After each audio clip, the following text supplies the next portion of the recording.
My mom slapped me on my birthday in front of everyone because I kicked my spoiled sister out of my house. But now she's crying begging me to help evict her daughter and her fiancé who have made her life hell. So I said, I never thought this day would actually come. Standing in my very own apartment, keys in hand, I couldn't help but smile. After years of pinching pennies and living in a cramped rental, sacrificing every little luxury, I'd finally done it. I, Kimberly Sanders, was a homeowner.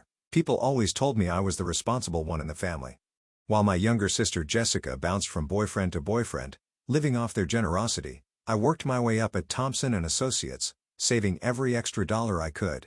Our mom always said Jessica was just finding herself, but I knew better. This was who she'd always been, the golden child who could do no wrong. This is the kitchen, I said to myself, running my hand along the granite countertop. It wasn't anything fancy, but it was mine, all mine.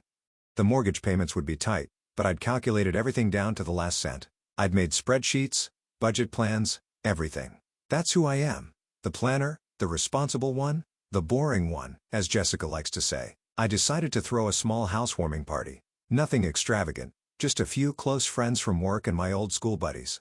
I even invited Mom and Jessica, though I knew better than to expect much.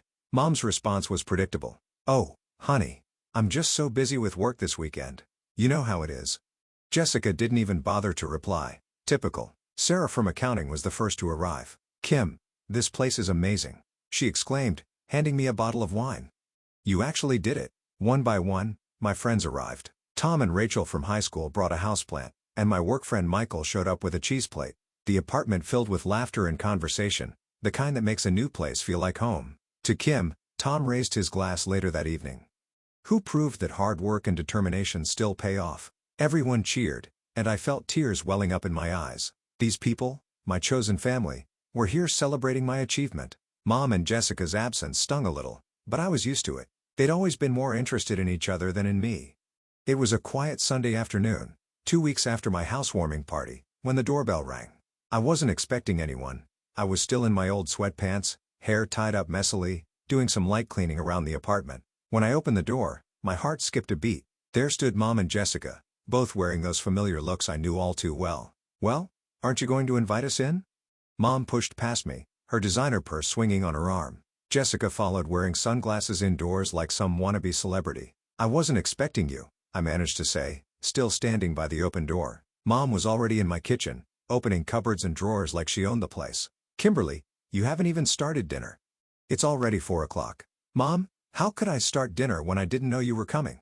I closed the door and followed her. You could have called first. She waved her hand dismissively, that familiar gesture that always made me feel 2 inches tall. You've always been hopeless with household duties. I tried to teach you, but you were always too busy with your nose in those accounting books. Meanwhile, Jessica was wandering around my apartment like she was some sort of real estate agent doing an assessment. She kept shaking her head and muttering to herself, running her fingers along my walls and peering into every room. I'll make some tea, I offered, trying to be hospitable despite the ambush. As I filled the kettle, Jessica finally settled at my kitchen table, taking off her sunglasses and fixing me with that look she gets when she wants something. This is actually a nice place, Kim, she said, in that tone that always preceded bad news. The location is perfect, right in the center of everything. Thanks, I replied cautiously, setting out 3 mugs. Mom was still critiquing my kitchen organization, but I'd learned to tune her out years ago. So, Jessica traced her finger along the edge of the table. I have some news. Brad and I broke up. He wanted me to start paying rent. Can you believe it? After 6 months together, I bit my tongue and focused on pouring the tea. So anyway, Jessica continued, I had to move out of his place, obviously. And you know how expensive rent is these days. She paused for effect. I was thinking I could stay here with you for a few months. The mug in my hand froze halfway to the table. What? Just for a little while. 3 months tops, until I find a job and get back on my feet. I don't think that's a good idea, I said carefully, setting down the mug. I just moved in myself, and I really need my space. Kimberly and Mom's voice cut through the kitchen like a knife. How dare you be so selfish? Your sister is going through a difficult time. She has nowhere to go. No money. And you're sitting here in your fancy new apartment all alone, and you won't help your own sister? Mom, Jessica can stay with you, I said firmly, trying to keep my voice steady. Your house has plenty of space. Oh my God, Kim, Jessica interrupted before Mom could respond. She rolled her eyes dramatically. Have you seen where Mom lives? It's like a retirement village. Nothing but old people walking their dogs and going to bed at 8. It's a perfectly nice neighborhood. I started, but Jessica wasn't finished. Your place is right in the center of everything. She gestured wildly towards my windows. There are clubs, bars, shops, places where I can actually network and meet people.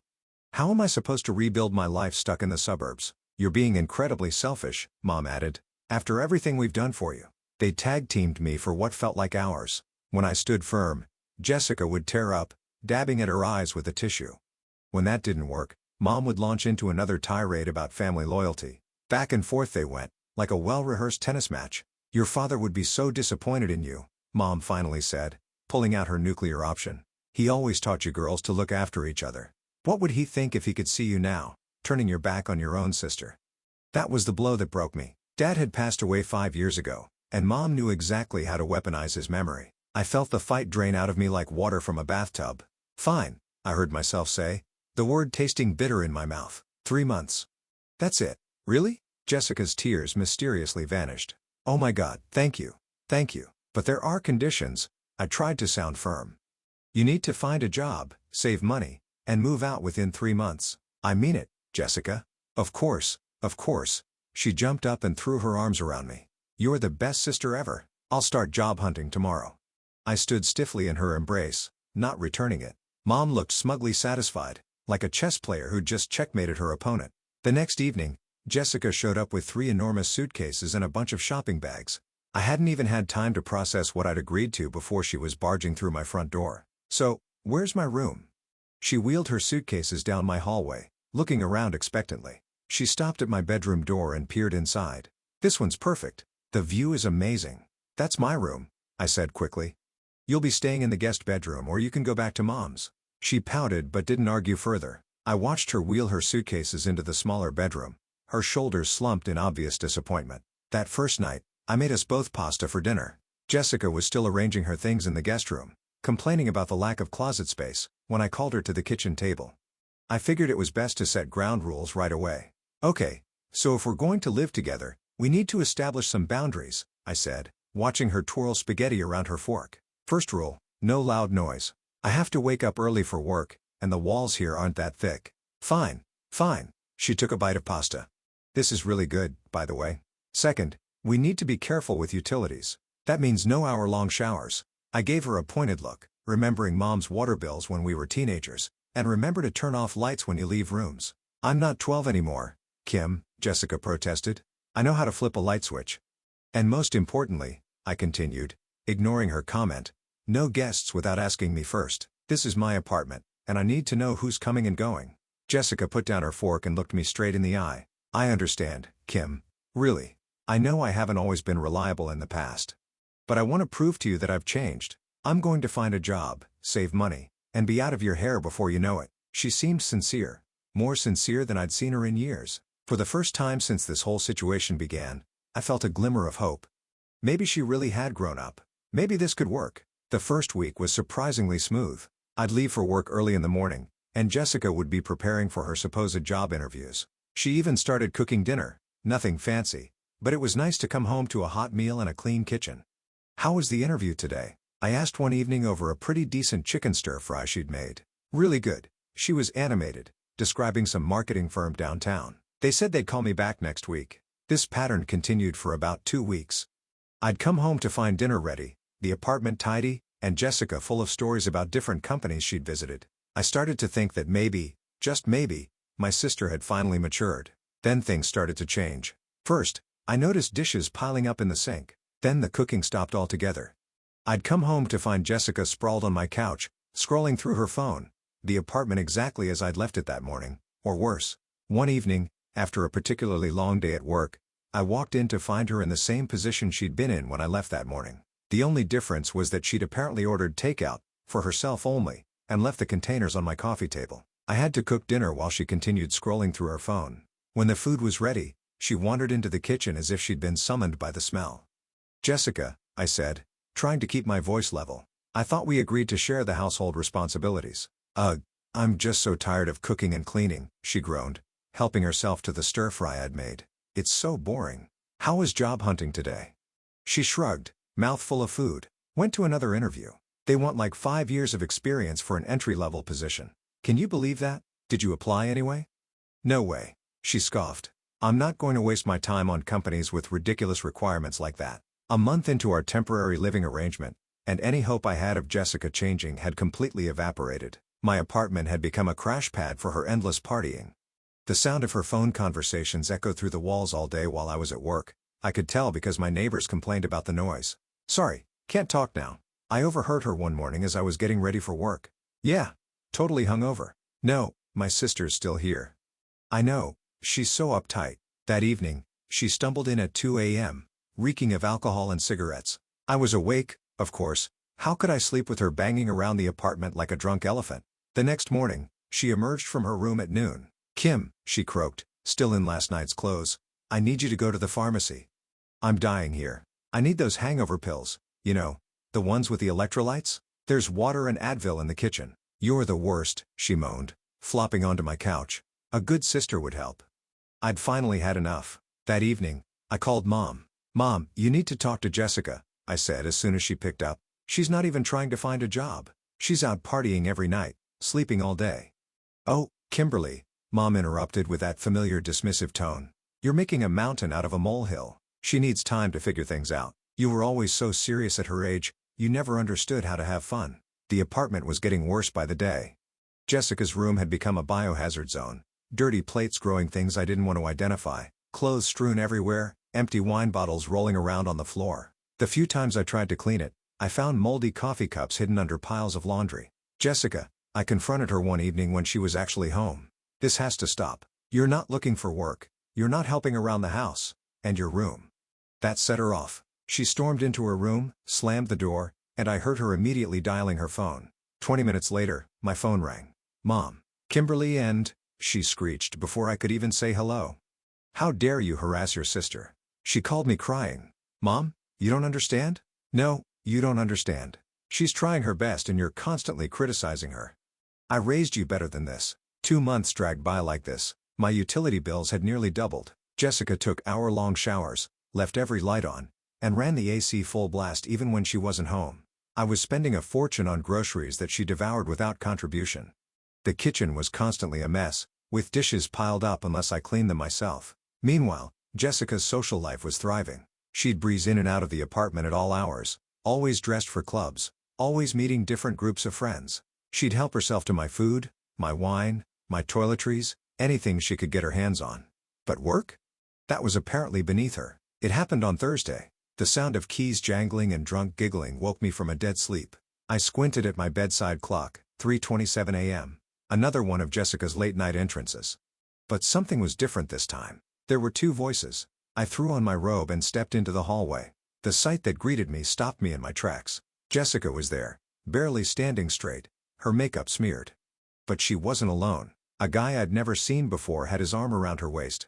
He was tall, wearing a leather jacket despite the summer heat, with that particular smirk I'd seen on too many of Jessica's boyfriends before. Oh, hey Kim. Jessica's words slurred together. This is Rick, isn't he hot?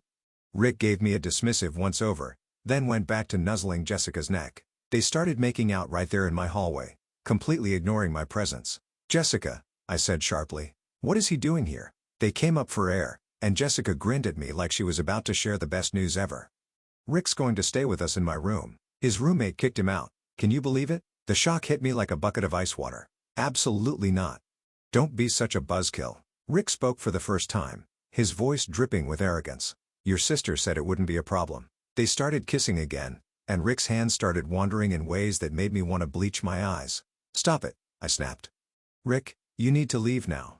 Jessica detached herself from Rick's face. No way, he's staying with me. This is my apartment. My voice rose despite my efforts to stay calm. You don't get to move in random guys without my permission. You're such a trash, Jessica screamed, her face turning red. You've always been jealous of my relationships. That was it. The last thread of my patience snapped. Get out, I said, my voice deadly quiet. Both of you. Now. You can't kick me out. Jessica stumbled slightly. I live here. No, you don't. I walked to her room and grabbed her suitcases from the closet. You were supposed to be here temporarily. You were supposed to be looking for a job. You were supposed to be trying.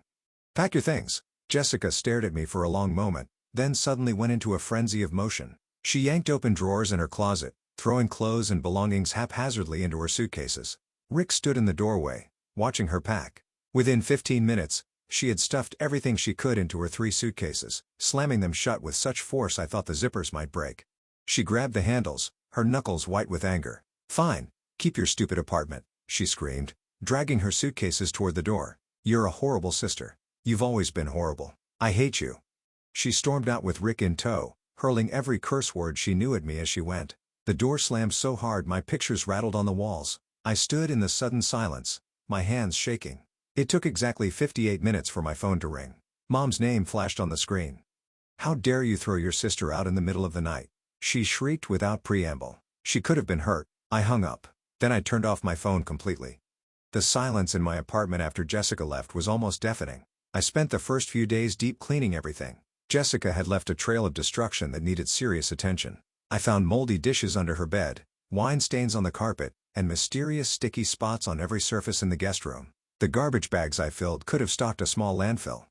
"Better safe than sorry," I told the locksmith when he came to change the locks. He didn't ask questions, just nodded knowingly as he installed the new deadbolt. The weight of the new keys in my hand felt like freedom. My birthday was coming up, and for the first time in years, I decided to celebrate it at home. My newly cleaned, Jessica-free home. I invited my closest friends from work, some old school buddies, and a few cousins from Dad's side of the family, the ones who understood the situation with Mom and Jessica. I deliberately didn't invite either of them. I wanted one day, just one day, without drama. The party started wonderfully. Sarah from accounting brought her famous chocolate cake, Tom and Rachel arrived with a bottle of my favorite wine, and my cousin Emmy gave me a beautiful houseplant to celebrate my reclaimed space, as she put it with a knowing smile. We were all gathered in the living room, sharing stories and laughing, when the doorbell rang. My heart sank. I knew that aggressive ring. Sure enough, when I opened the door, there stood Mom. She swept into my apartment like a storm cloud, her eyes scanning the room full of my friends and family. Without so much as a happy birthday, she planted herself in the middle of the room and began her performance. "I can't believe you're all here celebrating with her," she announced to my guests. When she threw her own sister out onto the street in the middle of the night, the room went silent. My friends exchanged uncomfortable glances. "Mom," I said quietly, "this isn't the time." "When is the time?" she demanded. "When is the time to discuss how cruel and heartless you've become? Your poor sister has been devastated." "Jessica behaved terribly," I replied, trying to keep my voice steady. "She took advantage of my kindness and selfish." Mom's voice rose higher. "That's what you are. You've grown into a selfish, cold-hearted woman. Is this what you wanted? To live alone in your fancy apartment while your sister struggles?" Something in me snapped. Maybe if you'd spent less time coddling Jessica and more time actually parenting her, she wouldn't be struggling.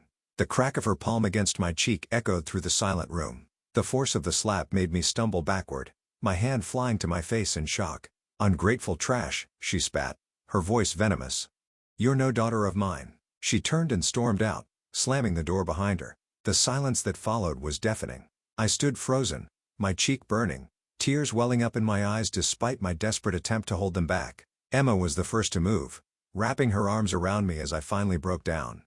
My other guests gathered around, offering comfort and support, but the damage was done. The party atmosphere was shattered, replaced by a heavy cloud of awkward concern. My perfect, drama-free birthday had been destroyed in less than 5 minutes. 2 weeks later, my cousin Emma called with news. "Just thought you should know," she said carefully. "Jessica and that boyfriend of hers moved into your mom's house." I changed the subject. I didn't want to know more. 4 months passed. I threw myself into work, redecorated my apartment, and started taking yoga classes. The peace was healing. No drama, no late-night disruptions, no passive-aggressive family dynamics. Just quiet mornings with my coffee and peaceful evenings with my books. Then one day, my phone lit up with Mom's number. I almost didn't answer, but something in me, maybe curiosity, made me pick up. "Kimberly." Mom's voice was different, smaller. "Please don't hang up. I need you to listen." I said nothing, waiting. "You were right," she continued, her voice breaking. "About everything. Jessica, she's out of control. Her and that Rick person, they've taken over my house. They don't work. They don't help with anything. They just make mess after mess." I could hear the exhaustion in her voice. "They throw these parties," she continued, "in my house, my quiet neighborhood. And when I tried to stop them last week, Jessica, she pushed me. Kimberly, she actually pushed me down." Her voice cracked with tears. "I need your help, please. I don't know what to do anymore." I sat there, phone pressed to my ear, feeling the ghost of her slap on my cheek. Remembering her words at my birthday party, "Ungrateful trash," You're no daughter of mine. You need to handle this yourself, Mom, I said quietly. Your golden daughter is your problem now. I hung up, then I blocked her number. The updates still reached me through the family grapevine. Emma called regularly with news. Mom had filed an eviction lawsuit against Jessica and Rick. There were daily screaming matches that the whole neighborhood could hear. The police showed up one night after concerned neighbors called about the noise. Apparently, Jessica and Rick had thrown a party that got so out of hand that someone thought they heard fighting. Aren't you worried about them? Emma asked during one of our calls. No, I replied honestly. Mom made her choice a long time ago. She always picked Jessica over me, always excused her behavior, always made me the bad guy for not enabling her. This is the result. I don't know how the eviction case turned out. I don't know if Jessica and Rick finally left, or if they're still terrorizing Mom's quiet neighborhood. I don't know if Mom finally learned her lesson about enabling bad behavior, or if she's still making excuses for her precious younger daughter. What I do know is this: my apartment is peaceful. My bills are manageable again. My dishes stay clean, my lights get turned off, and no one helps themselves to my food or my wine. I sleep through the night without being woken by drunk giggling or slamming doors.